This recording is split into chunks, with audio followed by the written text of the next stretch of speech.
Do you say, I'll explain you the process? இதை சொல்லும் போதே நம்ம தப்பா சொல்றோங்கிறது நமக்கு புரியணும்.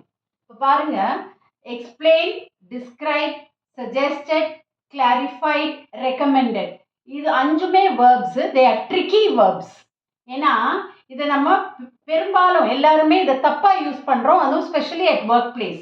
இப்போ ஐ எக்ஸ்பிளைன் யூ த ப்ராசஸ்ங்கும் போது நம்ம இங்கே பர்சனை எக்ஸ்பிளைன் பண்ணல, ப்ராசஸை தான் எக்ஸ்பிளைன் பண்றோம்.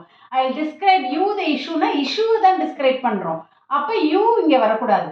சஜஸ்டட், பிளானை தான் சஜஸ்ட் பண்றோம், மீயை இல்லை. Similarly, clarified the point, not me. Recommended the tool, not me. So, what is the mistake here? Immediately after the verb, person should not come. A verb cannot act on the person. So, verb-க்கு அப்புறம் what அப்படின்னு வரணும். அதுக்கப்புறம் தான் who வரணும். அந்த what-ஐயும் who-வையும் to connect பண்ணணும். இது கான்டெக்ஸ்டையும் நம்ம கவனமா இருக்கணும். I'll explain the process to you அப்படின்னு தான் நம்ம சொல்லணும்.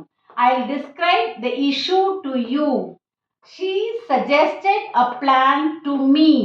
He clarified the point to me.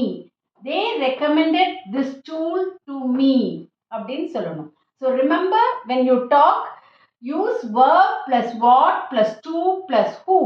Please avoid this wherever you are, whenever you speak.